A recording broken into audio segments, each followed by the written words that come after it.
Bapak Ibu dipersilakan untuk duduk kembali. Baiklah, pada kesempatan sore yang baik dan berbahagia ini, saya menyapa Bapak Ibu. Shalom. Shalom. Apa kabar Bapak Ibu semua pada kesempatan sore ini, semua sehat dan sukacita, amin. Amin. Semua yang diberkati Tuhan sepanjang minggu ini, lambaikan tangan saudara kepada Tuhan, kita katakan terima kasih Tuhan.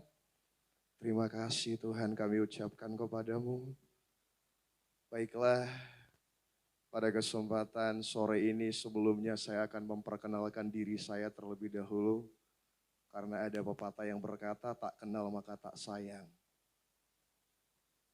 Sebelumnya saya perkenalkan diri saya. Nama saya adalah Simon Hendra Samosir.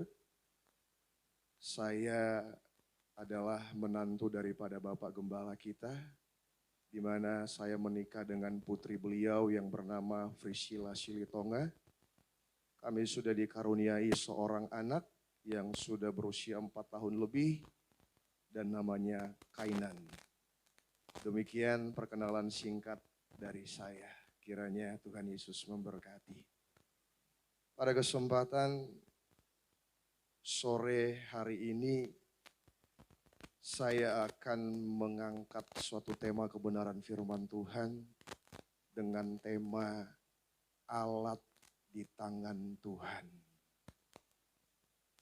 Seperti pujian tadi yang sudah berkata, bagimu aku rela sepenuh hati menghamba. Jadi bagi Tuhan kita harus sepenuh hati menghamba. Enggak boleh setengah-setengah. Karena kalau setengah-setengah itu enggak baik. Yang baik itu sepenuh hati. Sepenuh hati menghamba. Sebelumnya saya saksikan sedikit. Saya yang dulunya bukan hamba Tuhan. Tetapi karena saya merasa bahwa saya adalah alat di tangan Tuhan, apa salahnya saya serahkan hidup ini untuk sepenuh hati menghamba. Jadi saya tinggalkan pekerjaan saya ikut mendukung pelayanan daripada Bapak Gembala kita. Saya sepenuh hati meninggalkan pekerjaan saya. Jadi saya seutuhnya sekarang sudah milik Tuhan, enggak milik dunia lagi. Jadi sepenuhnya saya serahkan hidup ini untuk Tuhan. Hidup dan matiku pun hanya untuk Tuhan. Amin. Jadi saya juga rindu untuk bapak-bapak, ibu-ibu yang boleh hadir pada kesempatan sore ini. Abdikan hidup kita sepenuhnya kepada Tuhan. Karena kita ini adalah alat di tangannya Tuhan. Jadi kemanapun Tuhan perintahkan kita, biarlah untuk kemuliaan bagi nama Tuhan. Menjadi alat di tangan Tuhan adalah istilah yang sering muncul dalam Alkitab sejak perjanjian lama. Sejak awal manusia dipakai oleh Allah disebut sebagai apa? Sebagai alatnya. Apa? Tuhan punya visi besar untuk menciptakan kita sebagai manusia. Bukan tanpa tujuan Tuhan menciptakan kita. Ada tujuannya Bapak Ibu. Apa tujuan Tuhan menciptakan kita? Sebelum Allah menciptakan manusia, Dia sudah memiliki segalanya. Alam semesta beserta isinya seperti tumbuhan, makhluk hidup, dan yang lain-lain. Walaupun demikian, Allah tetap ingin menciptakan manusia. Diciptakannya Allah manusia dalam gambar dan rupa Dia. Dan apakah tujuannya sekarang? Pertanyaan besarnya tujuannya apa? Itu Bapak Ibu. Bukan tanpa tujuan. Ada tujuannya. Jadi kita saat ini ada di tempat ini ada tujuannya Bapak Ibu. Bukan tanpa tujuan kita ada. Apa tujuannya? Dia berharap untuk membangun keakraban dengan manusia. Itu yang Tuhan harapkan. Tuhan ingin ada hubungan kita dengan Dia. Ada relasi yang kita bangun bersama-sama dengan Tuhan. Karena apa? Tuhan pengen akrab dengan kita Bapak Ibu. Tuhan pengen kita menjadi sahabatnya Tuhan. Kita pengen jadi miliknya Tuhan, bukan milik si iblis. Tuhan pengen kita bergaul erat dengan Dia, membangun komunikasi yang baik dengan Dia, membangun hubungan yang baik dengan Dia. Seperti apa contohnya? Seperti saat sore ini kita ada. Amin. Coba kita buka Alkitab kita. Jadi tujuan Allah menciptakan manusia itu ada 3. Tujuan yang pertama apa? Menjadi alat di tangannya Tuhan. Lalu yang kedua, supaya apa? Manusia mengalami penyucian dan pengudusan. Tanpa manusia itu mau digunakan menjadi alat di tangannya Tuhan, hidup manusia itu tidak akan pernah berkenan kepadanya. Karena manusia itu akan berlaku sesuai dengan kehendak dirinya sendiri. Mari kita buka Bapak Ibu. 2 Timotius 2 ayat yang ke-21. 2 Timotius 2 ayat yang ke-21, semua sudah menemukannya. Baiklah, saya akan baca ayat yang ke-21. Jika seorang menyucikan dirinya dari hal-hal yang jahat, ia akan menjadi perabot rumah untuk apa? Untuk maksud yang mulia. Ia dikuduskan dan dipandang layak untuk dipakai tuannya dan disediakan untuk setiap pekerjaan yang mulia. Amin. Tadi apa? Untuk jadi alat di tangannya Tuhan itu bukan menjadi sembarang alat. Seperti contoh, kalau kita punya alat di rumah kita, mungkin bapak-bapak ada yang punya martil, obeng atau apa gitu ya. Pasti akan dirawat alat itu kan. Akan digunakan untuk tujuan yang baik bukan? Pasti nggak digunakan untuk tujuan yang tidak baik. Karena alat itu berada di tangan yang baik. Tetapi kalau alat itu berada di tangan yang tidak baik, maka fungsinya pun tidak akan baik juga. Maka apa tadi? Untuk menjadi alat di tangan Tuhan itu harus apa? Seorang menyucikan dirinya dari hal-hal yang jahat.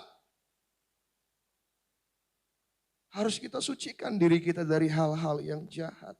Karena apa? Ia akan menjadi perabot rumah Tuhan untuk maksud yang mulia. Jadi Tuhan menciptakan kita itu untuk tujuan yang baik Bapak Ibu. Bukan untuk tujuan yang tidak benar. Tetapi untuk tujuan yang baik. Mulia. Mulia tujuannya Tuhan menciptakan kita. Tujuannya mulia. Lalu apa? Kita harus mengalami pengudusan. Supaya apa? Supaya kita dipandang layak oleh Tuhan. Coba kita manusia juga secara pribadi. Kalau tentu kita melihat orang itu kehidupannya tidak benar, mau nggak kita berteman dengan dia? Logikanya seperti itu bukan? Kalau Tuhan pandang kita nggak baik, mau nggak Tuhan berteman dengan kita? Nggak akan mau Tuhan Bapak Ibu. Tuhan pun nggak akan dekat dengan kita. Tapi kalau Tuhan pandang hidup kita baik, dan kita mau disucikan, dikuduskan oleh Tuhan, Tuhan itu datang. Tuhan itu dekat. Kalau orang yang dekat itu gimana? Apa saja yang kita perlukan pasti Tuhan sediakan. Jadi nggak ada ketakutan. Apa saja yang kita perlukan Tuhan sediakan. Karena apa? Karena Tuhan pandang kita berkenan. Karena kita dekat sama Tuhan. Jadi kita nggak perlu takut. Sebenarnya kalau kita di dalam Tuhan gak ada ketakutan. Gak ada ketakutan Bapak Ibu. Seperti Bapak Gembala yang beberapa minggu ini membuka kebenaran firman Tuhan itu tentang permulaan penderitaan. Sebenarnya kalau orang yang punya hubungan yang baik dengan Tuhan, tidak akan ada ketakutan dalam menghadapi permulaan penderitaan. Karena dia apa? Dia tahu rancangan Tuhan itu adalah rancangan damai sejahtera, bukan rancangan kecelakaan, Bapak Ibu. Jadi apa? Untuk menjadi alat di tangannya Tuhan itu harus mengalami penyucian dan pengudusan. Dan yang selanjutnya disediakan untuk pekerjaan yang mulia. Dipersiapkan untuk mendukung pekerjaan Tuhan yang bermartabat dan terhormat. Artinya mulia itu bermartabat dan terhormat. Jadi kalau kita menjadi alat di tangannya Tuhan, hidup kita itu ada martabatnya. Kalau kita mau jadi alat di tangan Tuhan itu hidup kita terhormat Bapak Ibu. Kita dihormati, dihargai oleh orang lain.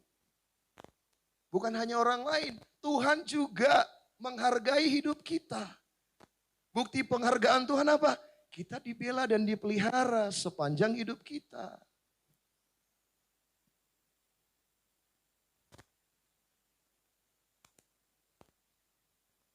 Karena apa? Kita menjadi manusia yang berharga. Karena kita hidup di dalam Tuhan maupun menjadi alat di tangan Tuhan untuk tujuan yang mulia. Coba kita buka.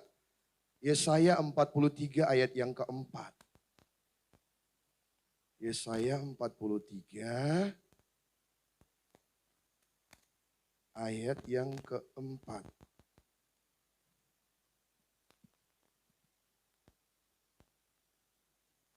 Saya akan bacakan untuk kita semuanya. Yesaya 43 ayat yang keempat. Oleh karena engkau berharga di mataku, dan lagi-lagi ada apa katanya? Dan mulia, dan aku mengasihi engkau, maka aku memberikan manusia sebagai ganti nyawamu, dan bangsa-bangsa sebagai ganti nyawamu. Itu Bapak Ibu. Jadi kita nggak akan binasa. Kita nggak binasa. Ada pemeliharaan Tuhan artinya. Kalau kita mau jadi alat di tangannya Tuhan, ada pemeliharaan Tuhan di dalam hidup kita. Kalau kita tidak di dalam Tuhan, tidak akan ada pemeliharaan Tuhan. Apa tadi? Tadi di 2 Timotius 2 ayat 21 tadi, tujuan mulia. Di sini juga ada kata mulianya. Oleh karena engkau berharga di mataku dan apa? Dan mulia. Kita punya martabat di hadapan Tuhan. Kita menjadi manusia yang terhormat karena Tuhan. Dan apa? Aku memberikan manusia sebagai gantimu. Dan bangsa-bangsa sebagai ganti nyawamu. Kalau ada malapetaka yang akan terjadi, kita tetap dipelihara Tuhan. Amin. Apapun yang terjadi di saat-saat permulaan penderitaan ini, kalau kita hidup di dalam Tuhan karena kita berharga di mata Tuhan, tetap ada pemeliharaan Tuhan Bapak Ibu. Kita nggak perlu takut. Memang dunia ini menakutkan. Dunia ini mengkhawatirkan. Tidak ada kepastian di dunia ini. Yang ada kepastian hanya di dalam Tuhan.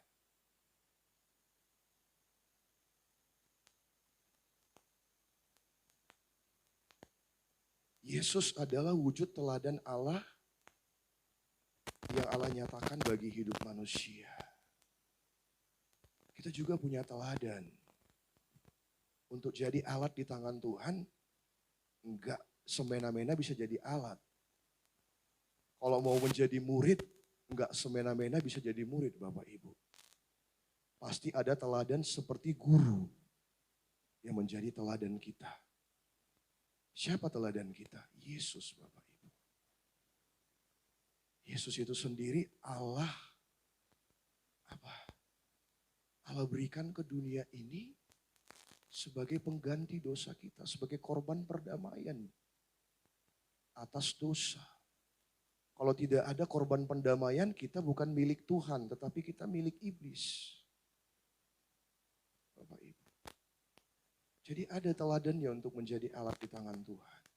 Mari kita buka dalam Yohanes 10 ayat yang ke-37 sampai 38. Yohanes 10 ayat 37 sampai ayat yang ke-38. Saya akan bacakan. Jikalau aku tidak melakukan pekerjaan-pekerjaan Bapa-Ku, janganlah percaya kepadaku. Tetapi jikalau aku melakukannya dan kamu tidak mau percaya kepadaku, percayalah akan pekerjaan-pekerjaan itu, supaya kamu boleh mengetahui dan mengerti bahwa Bapa di dalam aku dan aku di dalam Bapa. Luar biasa Tuhan. Tuhan kasih teladannya. Kalaupun nggak percaya kepada Tuhan apa? Percayalah kepada perbuatan-perbuatannya. Lewat apa? Lewat korban Kristus yang sudah mati bagi kita. Lewat itu kita tahu bahwa Bapa ada di dalam dia dan dia ada di dalam Bapa. Begitu juga kehidupan kita Bapak Ibu. Supaya kita dapat menjadi teladan bagi orang lain, buktikan bahwa kita ada di dalam Tuhan dan Tuhan ada di dalam kita lewat apa? Lewat cara hidup kita. Lewat cara hidup kita Bapak Ibu. Jadi cara hidup kita itu menentukan supaya kita bisa menjadi teladan. Seperti Kristus yang menjadi teladan bagi kita Bapak Ibu. Itu teladannya. Jadi sekarang saya analogikan seperti ini Bapak Ibu. Alat di tangan Tuhan. Jadi ada seekor kuda. Ini kudanya, kuda di kampung lah ibaratnya. Di Tanjung Uban inilah. Tanjung Uban ini kudanya dimiliki oleh peternak biasa. Dengan kuda yang dimiliki oleh Pangeran Charles. Mana yang lebih berharga? Mana yang lebih berharga? Kuda yang dimiliki oleh si peternak biasa itu atau kuda yang dimiliki oleh Pangeran Charles tersebut? Pastinya kuda yang dimiliki oleh Pangeran Charles, bukan? Demikian hidup kita Bapak Ibu. Mana lebih berharga hidup kita digunakan dunia apa digunakan Tuhan? Pastinya digunakan Tuhan, bukan? Karena apa? Ada pemeliharaan kalau kita hidup digunakan Tuhan. Ada berkat yang Tuhan nyatakan kalau kita hidup digunakan Tuhan. Kalau kita digunakan dunia tujuannya tidak mulia. Coba ada beberapa kejadian di beberapa bulan yang lalu. Seperti itu ya, yang polisi yang